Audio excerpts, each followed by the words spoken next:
I'm Avery Bazemore. I'm a preventive conservator at Lambeth Palace Library. I do both interventive conservation, doing surgery to books to make them work like books again, and preventive conservation, which I like to think of as taking care of the entire collection at once. So I go around the building and make sure there are no unexpected holes or bugs, make sure the environment is stable, flag issues to facilities when I find them, and then at the end of the year I put together the annual preservation report, which has broader trends and a summary of the most important actions we can take to improve conditions and details on each space. Our data loggers, I think we have 4 brands of data logger, and they all have their own proprietary software. We have a live feed of sensors on the integrated building management system, but it's important to also have little standalone monitors you can tuck next to the books to get a better idea of the conditions the collections are actually experiencing. The humidity can be a lot higher than the BMS sensors think. Books care a lot about humidity. So we actually have environmental monitoring data starting from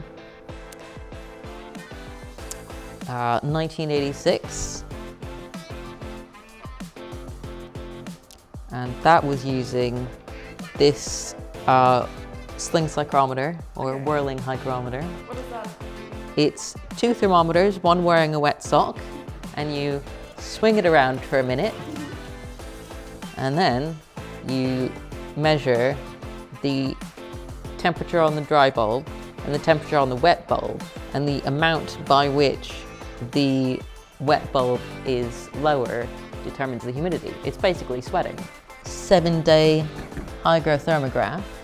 It's got some horsehair doing what horsehair and humidity does, and it's tied to a pen, and this turns slowly and makes a little graph. I've given you one of the more exciting ones from one of our less environmentally stable rooms. This was the Great Hall in the old building. It was doing whatever the outside was doing. Now we use digital versions, which are much less visually interesting mechanisms, but it's a lot easier to calculate summary statistics. Then I like to wrangle the data in R so I can see it all in one place instead of across 4 proprietary programs. We just moved a few years ago, and I was able to make a graph with a dotted line at the move date and splice the data from the old location and the data to the new location, and the old location was and the new location was flat. And the head of the library was delighted with that graph, and so was I. So Bhav Shah, he's a data scientist at the Victoria Albert Museum. In addition to environmental monitoring, he shoots X-rays at things to find out what they're made of. He helps put together a group for conservators interested in coding, and he told me about it. It's an incredibly comprehensive website. I've taken over 100 courses in the year since I subscribed, and there's still so many more I want to take.